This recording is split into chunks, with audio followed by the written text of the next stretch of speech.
and sisters, God bless. Hope your night or day is going good. Everything's going well with you. Here will be an example of an atheist that has no intelligibility, and they insist that you will be in that worldview too, that you come into their incoherent, irrational worldview with them. Now, this is a little short that I'm going to play through. I'll let it play through, and then we'll play it through and break it down. You'll see the illogical statements that she makes and the ramifications that will follow with what she's holding to as far as her position. And so this will be a little window into the foolishness of atheism and their inability to reason properly. So we'll go ahead and get right into this video. I could not tell you the origins of the universe prior to the Big Bang. I would not be able to explain that to you. And nobody else can either, because nobody really knows. I think that there's a lot of people who believe that they know or think that they know, but none of us really do. And I think a lot of times when people ask me this question and I say, I don't know, they think that's kind of like a gotcha. Like, ha, you don't know and I do. I have an answer and you don't. I win, you lose. And I've said it before, just because you give an answer doesn't make it the right one. If I ask you what trees are made of and you say cotton candy, you gave me an answer, but it doesn't make it the right one. Just because you think you have an answer about the origins of the universe doesn't make it so. And I think that it would be very boring if we did have all of the answers, if we couldn't imagine all of the possibilities. What started this and why we're all here is a great mystery that I'm not really interested in uncovering, because I don't think I need to uncover it in order to have a fulfilling life or to have a fulfilling afterlife if there is one. I'm happy sitting in the unknown, and I wish more people were comfortable sitting in the unknown. Wow. I mean, this right here is just an absolute train wreck. I wish everybody else was happy sitting in the darkness just like I am. That's what she means when she says, I wish everyone else was happy just sitting in the unknown. And this is what the scripture says about the unbeliever. They are happy sitting in the darkness. They love to sit in the darkness. This is the condemnation that the light has come into the world, and men love darkness rather than light because their deeds were evil. For everyone practicing evil hates the light and does not come to the light, lest their deeds be exposed. So when she says, I wish everybody else was happy sitting in the unknown just like I am, what she's saying is, I wish everyone else loved sitting in the darkness where I am, because I just love the darkness. Now, she makes some illogical claims that she cannot instantiate. She's a fast talker. She likes to talk fast with a lot of emotionalism. All this is, by the way, all this is, since she doesn't know the origin point for all that exists, all this is an emotional rant. This has nothing to do with truth. She's already admitted that she doesn't know the origin point for all things. In other words, if she doesn't know why anything exists, she cannot say why it doesn't exist. In other words, she can't say, these things do not exist in virtue of the Christian God. But that's her whole disposition the whole time. She's just attacking Christianity, attacking God, attacking Jesus. Well, if you didn't know he actually exists, if you don't know the origin point for all things, maybe you should stay silent, because you're saying you don't know the nature of reality. Maybe you'll find out one day you were wrong. See, she's constantly asserting herself as though the Christian God doesn't exist in her videos, and now she's acting like, well, I don't know what the origin point for everything is. Well, if you don't know what it is, then you cannot say what it is not. Because you'll have to know what it is to be able to rule out and negate all other possibilities. So let's go ahead and get into this video. She makes an illogical, irrational assumption that she draws all people universally into. So let's get into this and let's let this play. I could not tell you the origins of the universe prior to the Big Bang. I would not be able to explain that to you. And nobody else can either, because nobody really knows. What she's admitting to is she has no ultimate context for dependent facts, because she's saying, I don't know what is ultimate in reality, what the ultimate context is for dependent facts. And then she drags everybody else into this universally. So listen to this next statement as she goes. I could not tell you the origins of the universe prior to the Big Bang. I would not be able to explain that to you. And nobody else can either, because nobody really knows. I think. See, this is an logical fallacy where she says, I don't know the nature of reality. I don't know the ultimate context, and nobody else knows either. Now, don't you think it's pretty amazing that this lady who doesn't know the ultimate context knows the hearts and minds and all experiences of all people throughout human history, that nobody knows either? See, she committed a logical fallacy because to be able to know that nobody knows what the ultimate context is, she'll have to know all hearts, minds, and experiences, including Jesus Christ, to know that nobody actually does know what the ultimate context of reality is. She does this all the time in her videos, and I don't think a lot of people catch these illogical statements that she makes, but this is a universal claim that for it to be logically true to the nature of reality, that nobody knows the ultimate context and origin point for everything that exists, then you'll have to know all minds, hearts, experiences universally to instantiate that claim in any logical fashion. She cannot do that. And again, she thinks she's being humble when she says, well, I don't know the nature of reality, but there's certain logical ramifications that follow from that will render your worldview unintelligible, and it will not have any meaning in respect to any fact that you look at and try to interpret to the nature of reality. It will have no context to be able to place and interpret those facts to mean anything in respect to the model of reality we live in. So this is a woman who takes her personal subjective experience and then she places it on everybody else, that everybody else has to be like me. They have to be incoherent. They have to be irrational. If I don't know, guess what? Everybody else doesn't know either. That's her. See, she's a very arrogant person. She thinks she's the smartest person in the world. If she doesn't know the ultimate context, guess what? No one else in human history has ever known it either. This statement she's making is so bad. It is like a person in the jungle of the Amazon who's never eaten any French fries from McDonald's and saying, because I have never eaten any French fries from McDonald's, guess what? No one else ever has either. This is the kind of absurdity that she's presenting here. This young girl is a small, finite, particular, and a limited time index that does not have access to universal knowledge in terms of every person's experience and every person's mind and every person's knowledge. So the statement is so cringeworthy, it's worth playing again. So we're going to go ahead and play it again. I could not tell you the origins of the universe prior to the Big Bang. I would not be able to explain that to you. And nobody else can either because nobody really knows. See, nobody else really knows either. I don't know. Nobody else knows.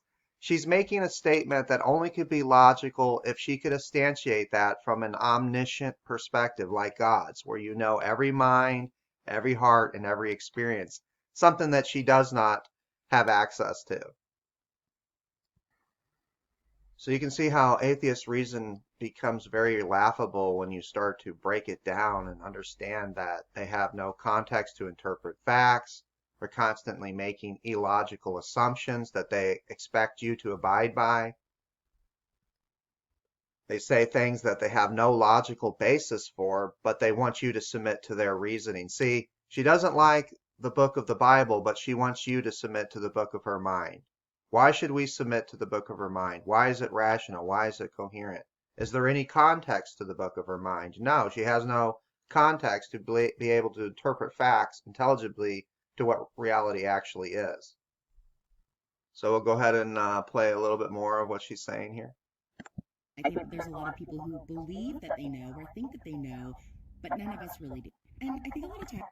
But none of us really do. See, again, a universal claim that she cannot logically instantiate. So if you believe this lady, you're just believing in stuff that's illogical, that is without basis. She's making a claim that nobody knows the ultimate context and origin point for all dependent facts. This is a universal claim by which you'd have to know all hearts, minds, and experiences throughout human history.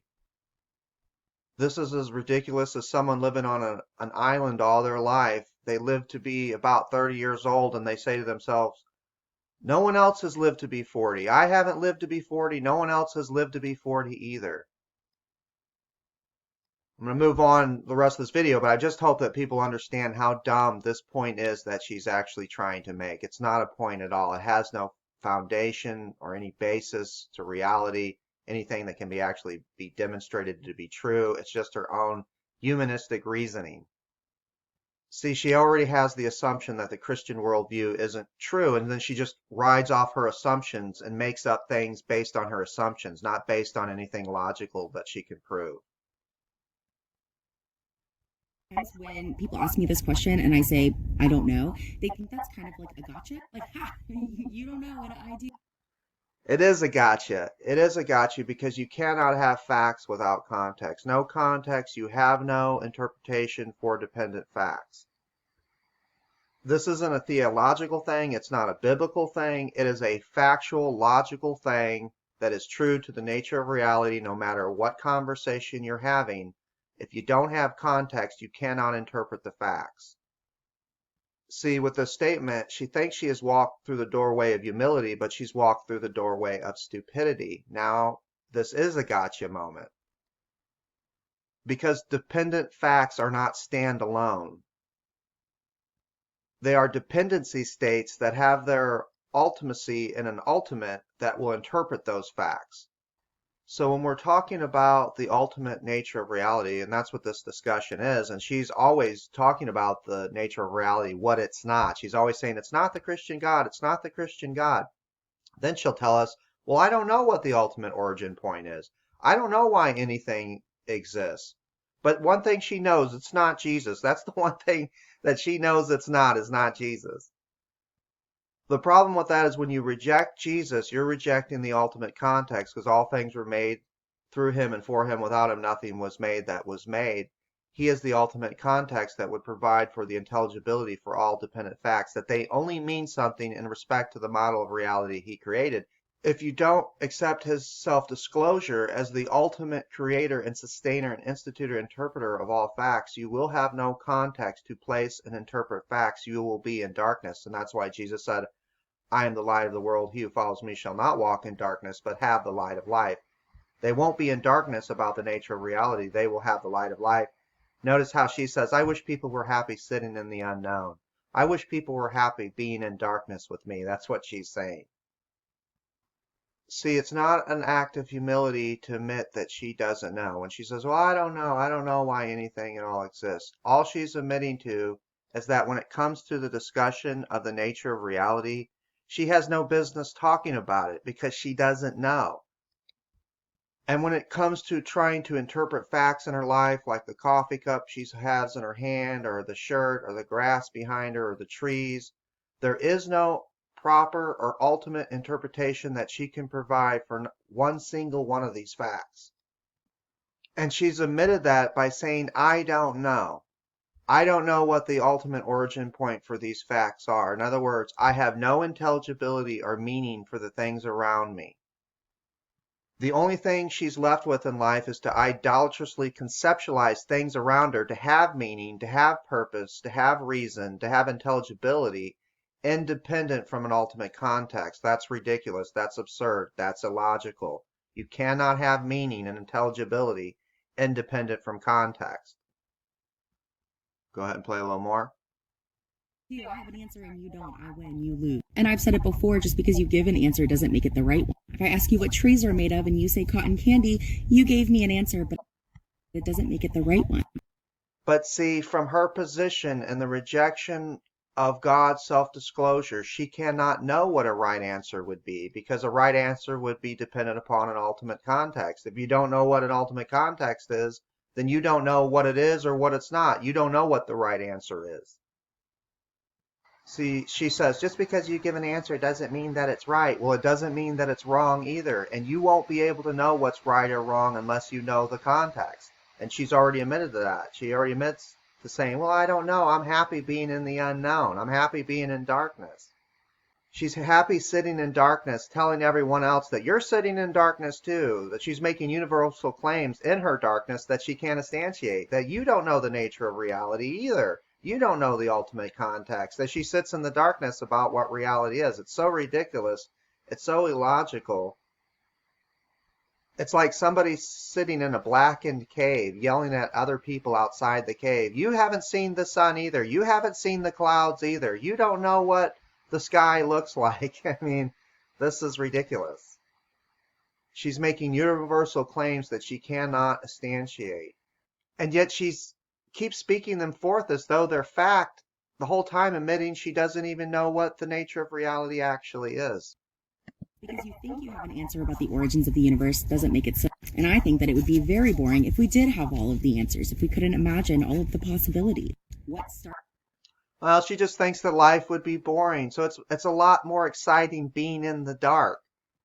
I can almost picture a bunch of people standing outside of a cave trying to convince that person inside that cave, look, it's not as great and as exciting being in that dark cave than you think it is. It may seem for the moment to be exciting sitting in that dark cave of the unknown, not seeing the world around you, but come on out and come into the light, and then you can see that it's a lot more exciting outside the darkened cave.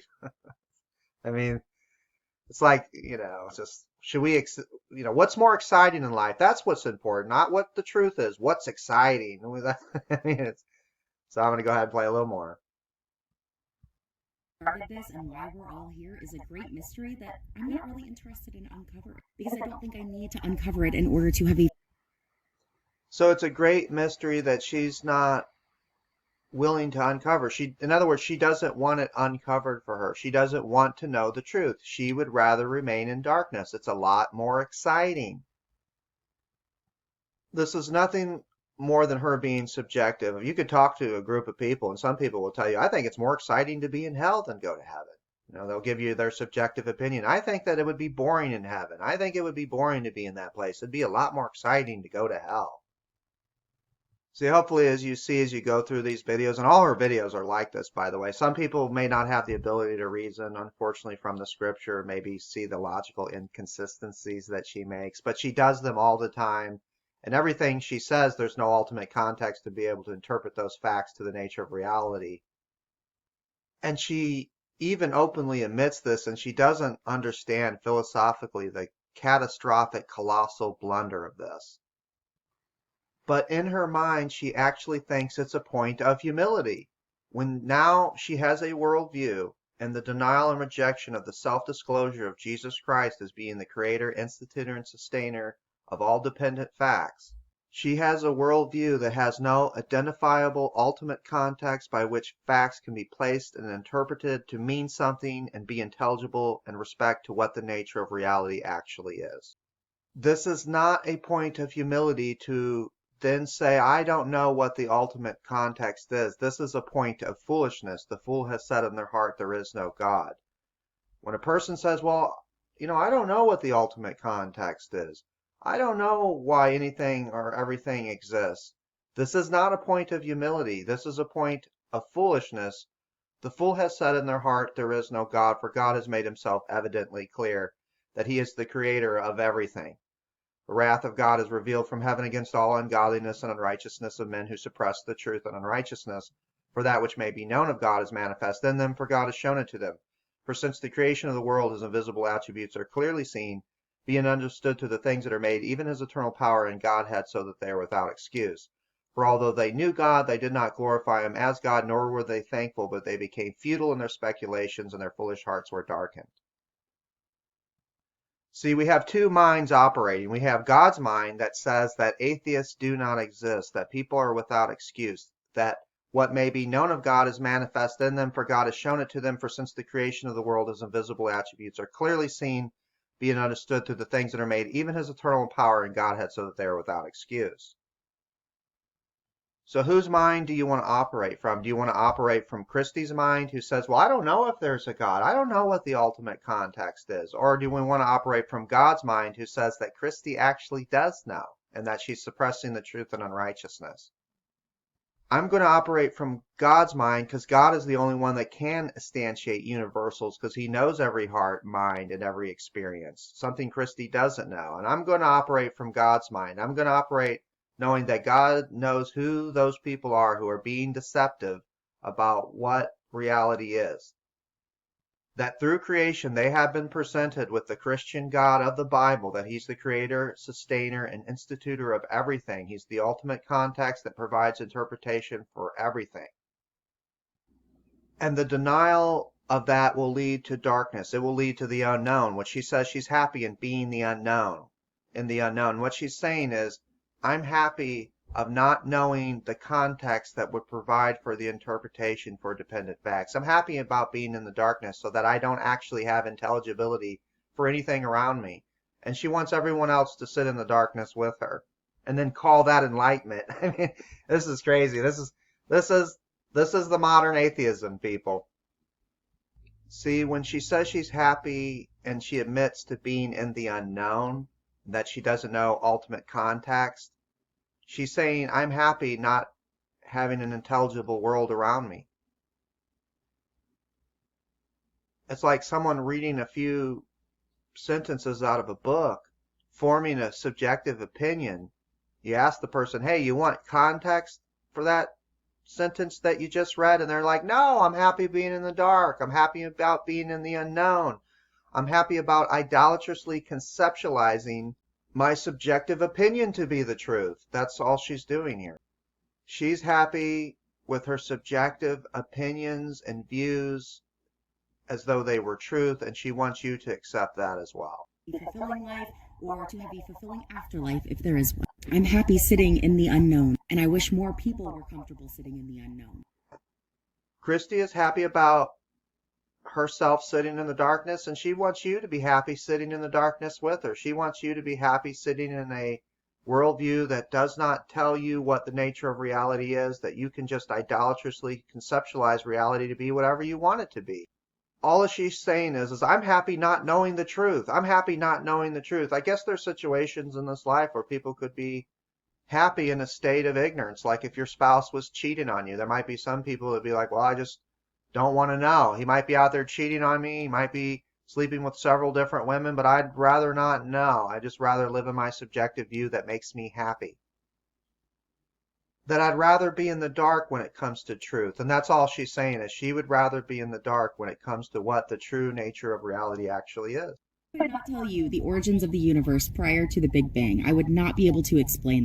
So yeah, so then it just starts over. The video starts over. So that's the whole short. And you can see when we break it down, just as the Bible says, we demolish arguments and every speculation that raises itself up against the knowledge of God, and we take every thought captive and make it obedient to the word of Christ. This girl is making universal claims about people that she can't instantiate. She's speaking words out of her mouth that she knows has no ultimate metaphysical context that would provide for the interpretation to those facts and what they actually mean in respect to reality. Which means as we unpack everything she says, there will be no ultimate truth value to it. There will be no ultimate context to place and interpret those facts to mean anything. And she's totally admitted to that she's in darkness, she's in the unknown, and she's happy there. She's happy in being in the unknown, where life and facts around her don't mean anything at all. They cannot have any meaning independent from a context. And she's perfectly happy with that. She's perfectly happy with these temporal states of affairs where she's in complete and total ignorance about reality, and she wants you to sit there and be with her in that state of affairs. The whole time acting like it's a state of humility and enlightenment. It's a total joke, folks. It really is. It's a total joke. So God bless you, brothers and sisters. Peace to you. Take care. I hope your entire day is going good.